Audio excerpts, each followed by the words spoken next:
In Oklahoma, around 1981, a 5-year-old named Blake Tollison Shelton sat at his mama Dorothy's kitchen table.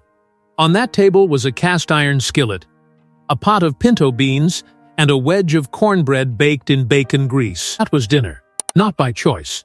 That was what they could afford. 400 miles south in Lindell, Texas, a girl named Miranda Lambert was eating the same kind of meals. Her parents had filed for bankruptcy. Pinto beans kept the family going.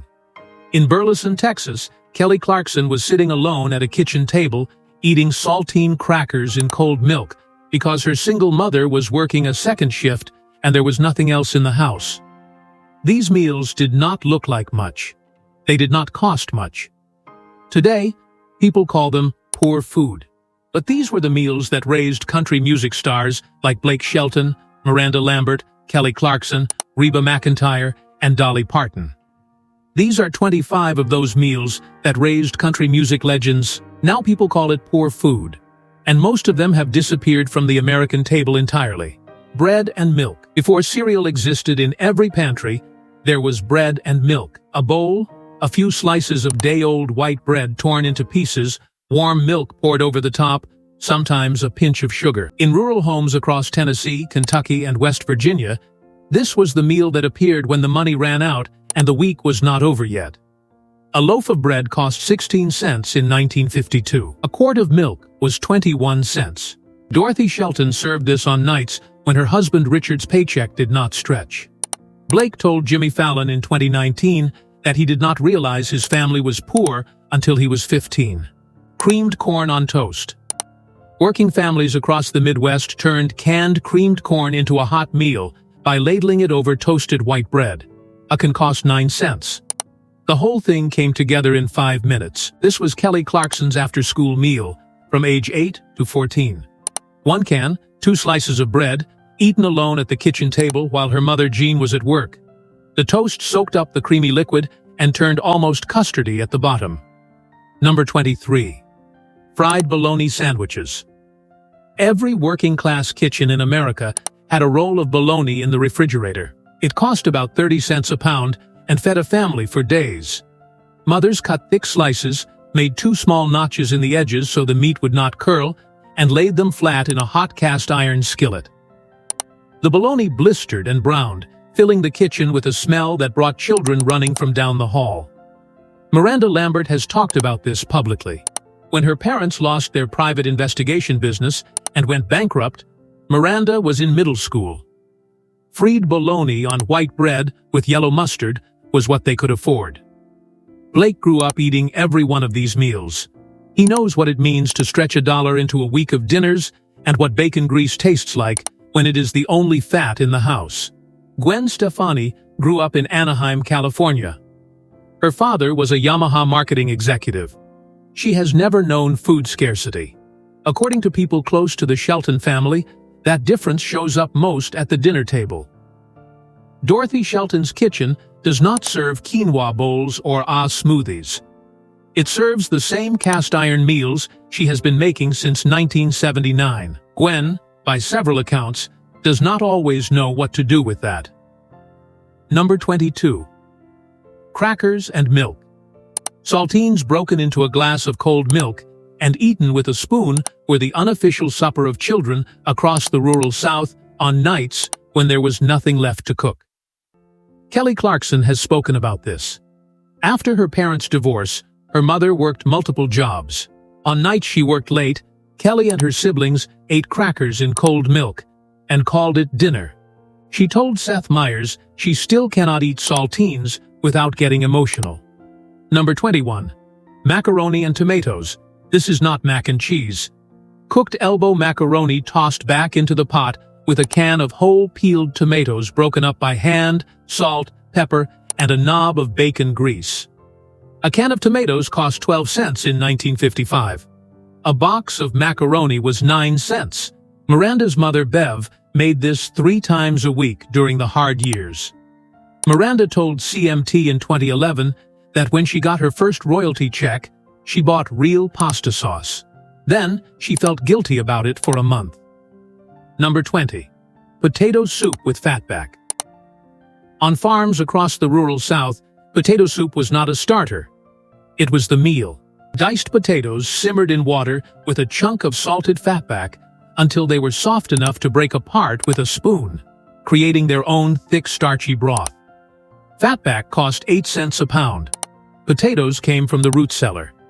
Blake's ranch foreman says Dorothy still makes this every January when the Oklahoma wind gets bad.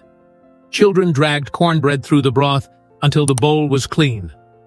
Number 19. Wilted lettuce salad with hot bacon dressing. Leaf lettuce from the garden, placed in a bowl. Bacon grease heated with apple cider vinegar and a pinch of sugar, then poured directly over the raw lettuce. The heat wilted the leaves instantly. Dolly Parton grew up in a one-room cabin in Locust Ridge, Tennessee with 11 siblings. The garden kept them alive. This was how her mama made limp lettuce taste like something worth eating. Number 18. Stuffed bell peppers. Halved peppers filled with browned ground beef, cooked rice, canned tomatoes, and onion, then baked with tomato juice in the bottom of the dish. The rice doubled the filling for almost nothing. Reba McIntyre grew up on a 7,000-acre cattle ranch near Chalky, Oklahoma, 3 hours from where Blake grew up. Her mama made stuffed peppers every week because the garden produced more peppers than they could sell. Number 17. Salmon patties. A tall can of pink salmon cost 25 cents in 1954. Mothers drained it, mixed it with cracker crumbs, egg, onion, and mustard, shaped it into patties, and fried them golden. Kelly's mother Jean made these every Friday. Kelly once tried to make them on her talk show and broke down mid-recipe. She said she just really missed her mom's kitchen. The crew stopped filming for 10 minutes.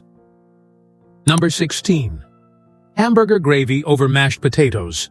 Ground beef browned with diced onion, a spoonful of flour stirred in, then milk poured slowly until it bubbled into thick white gravy served over mashed potatoes. Blake told Adam Levine on The Voice that this was his favorite meal as a kid. Adam asked what hamburger gravy was. Blake just looked at him. Ground beef cost 43 cents a pound in 1956. A 5-pound bag of potatoes was 29 cents. This fed 6 people for under $1. Miranda Lambert grew up the same way Blake did.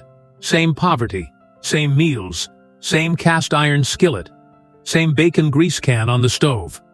According to Blake's sister, that is part of why the Shelton family never fully accepted Gwen. As one family friend put it, Miranda knew what it meant to eat beans 5 nights a week. Gwen thinks beans come from Whole Foods. Number 15. Salt pork and beans. A piece of heavily cured fatback simmered in a pot of dried navy beans soaked overnight for 3 to 4 hours. A pound of navy beans cost a dime. Salt pork was 12 cents a pound. This fed a family of 8 for 2 days. The Shelton family kept a crock of salt pork in the cellar every winter. Blake's mama still refuses to buy canned beans. She says they taste like tin and lies. Number 14. Chicken and dumplings. Stewing hens cost 15 cents a pound. Mothers simmered them for 2 hours until the meat fell from the bone. Spoonfuls of batter dropped into the boiling broth swelled into pale, tender dumplings that absorbed the chicken flavor from the inside out. Kelly Clarkson calls this her comfort food. When Blake was going through a rough stretch during The Voice, Kelly brought a pot of chicken and dumplings to his dressing room without saying a word. Blake ate the entire pot. Number 13. Pinto beans and cornbread. A pot of pinto beans simmered all day with a ham hock, seasoned with salt, pepper, and thyme. Cast iron cornbread baked while the beans cooked. You crumbled the cornbread directly into the beans and ate from a single bowl. The Lambert family ate this so often that Miranda wrote in a journal at 14, "Beans again." The beans cost 8 cents a pound. The ham hock was a scrap the butcher practically gave away. Number 12. Navy bean soup with a ham bone. After Christmas, when the ham was picked clean, the bone went into a pot of soaked navy beans with onion, celery, and a bay leaf. The broth turned the color of weak tea, cloudy with dissolved starch, and each bean swelled until it was soft all the way through. Reba's family kept the bone from every Christmas ham. She says this is the first recipe she taught her son Shelby. Number 11. Creamed chipped beef on toast. The military called it something unprintable.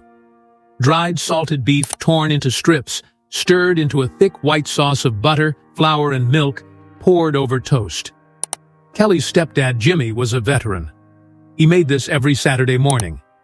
Kelly did not care for it growing up. After Jimmy passed, she tried to make it his way and could not get it right. She called her mother and said she should have asked him while he was still here. Number 10. Beef liver and onions. Liver cost 20 cents a pound in the 1950s. Sliced thin, dredged in flour, fried 2 minutes aside. Reba's father Clark slaughtered cattle on the ranch. Nothing was wasted. Liver night was Monday. When Reba mentioned this to Blake during a voice rehearsal, he said his mama made him eat it every Monday too. Reba told him that was because their mamas knew something city people never learned. Number 9. Hoppin' John. Black-eyed peas cooked with a smoked ham hock, tossed with long-grain rice, seasoned with salt and red pepper. Miranda's version used peas from their garden. She still makes it on New Year's Day. When she was married to Blake, they argued over whose mama's version was better. Blake's had more pork. Miranda's had more pepper. They never settled it. Number 8. Scrapple. Pork scraps simmered until they fell apart, mixed with cornmeal and buckwheat flour, seasoned with sage and thyme, poured into loaf pans and set overnight. Sliced thin the next morning and fried until each side turned deep mahogany. Dolly Parton's family called their version poor man's sausage. Every hog killing in November produced a loaf that lasted through December. In Lancaster County, a loaf cost 18 cents and lasted a week.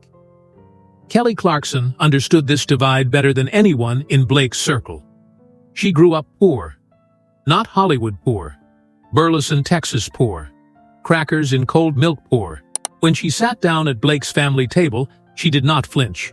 She pulled up a chair and ate 3 helpings of Dorothy's pinto beans. According to someone present that day, Dorothy looked at Kelly, then at Blake, and said 6 words nobody in the family has forgotten. Now that girl knows how to eat. Number 7. Split pea soup with ham. Dried green peas cost 9 cents a pound. The ham bone came from whatever was left of Sunday dinner. The peas dissolved as they cooked, thickening the broth without flour or cream. This was Blake Shelton's favorite meal growing up. He requested it every birthday until he was 18. When Gwen tried to make it at the ranch using a recipe she found online, Dorothy tasted it and said nothing. Blake's sister later told a friend that was the moment their mama knew Gwen did not grow up like them. Number 6. Tomato gravy over biscuits. Bacon grease in a skillet, flour stirred in until it browned, canned tomatoes crushed by hand, simmered with salt, pepper, and a pinch of sugar, then poured over split homemade biscuits. Miranda learned to make biscuits from her grandmother at 9. When she married Blake, she made tomato gravy biscuits the first morning at the ranch. Dorothy said, "Not bad for a Texas girl." That was the highest compliment she ever gave anyone not born in Oklahoma. Number 5. Succotash. Lima beans and corn simmered with salt pork. Lima beans ran about 10 cents a pound. Dolly Parton once made it on the Today Show and said this is what kept 14 people alive in a house with no running water. The host did not respond. In the South, a bowl of succotash and cornbread was a full dinner. Every region had its own version. Today it barely appears anywhere outside of summer cookouts. Number 4. Fried potatoes and onions. Sliced raw potatoes fried low and slow with onion in bacon grease until everything turned golden and the edges crisped. In the 1950s, this was not a side dish. This was supper. Wednesday night in the Shelton house. Every Wednesday. Blake says the smell of onions frying in bacon grease still makes him homesick. Potatoes cost $3 for a 50-pound bag. The onion came from the garden. The whole meal cost pennies and fed every person at the table. Number 3. Collard greens with pot liquor and cornbread. Greens simmered for 2 hours with salt pork. The pot liquor, The dark, mineral-rich liquid at the bottom was not a byproduct. It was the point. Cornbread was baked to crumble into it and eat with a spoon. When Blake built his ranch in Tishomingo, the first thing he planted was a collard green patch. Not for himself. For his mama. Poor southern families did not know collard greens were full of calcium, iron, and folate. They just knew it kept them strong. They were right. Number 2. Ham hock and black-eyed peas. A ham hock simmered all afternoon in soaked black-eyed peas. The broth turned rust-colored and smoky, thick with gelatin. The peas absorbed all of it. Ham hocks cost about 15 cents each in the 1950s. 2 fed a family. Church cookbooks from the era listed this as the first recipe. Not because it was impressive. Because everyone needed to know how to make it. Miranda still has her mama's cast-iron pot. It is the only thing she took from the house in Lindale when she left for Nashville. Every Sunday, without fail, Dorothy Shelton makes the same meal she has been making since 1972. 52 Sundays a year for over 50 years. When Blake married Miranda, she drove 3 hours to be there for it. When Blake married Gwen, the tradition did not stop. But according to a family friend, Gwen stopped coming after the second visit. She started sending Blake alone. Dorothy never said a word about it. She set one less place at the table and kept cooking. Number 1. Bean soup. Dried beans, whatever kind was in the pantry, simmered in water with an onion, a bay leaf, and whatever scrap of cured pork was available. Cooked until the beans broke down and the water thickened into something that could carry a family through a long winter on almost nothing. A pound of dried beans cost 8 to 10 cents throughout the 1950s. It fed 6 people for 2 days. Nothing in the American kitchen has ever done more for less. This meal appears in every oral history of American poverty from the Depression through the post-war years. In Appalachian mining towns. In Dust Bowl farm communities. In tenements from Chicago to Cleveland. In the sharecropper cabins of the Mississippi Delta. Bean soup was what kept families alive when everything else ran out. Dorothy Shelton makes it every Sunday. When Blake started spending Sundays in Los Angeles, she kept making it anyway. She just ate it alone. These 25 meals were not about food. They were about a woman standing over a hot stove, making something out of nothing, so her family could eat. That is what country music comes from. Not the trucks, not the stadiums, not the record deals. A pot of beans, and the woman who made them. If any of these were on your family's table, leave the number in the comments. And if you remember her name, the woman who made it for you, write that down too.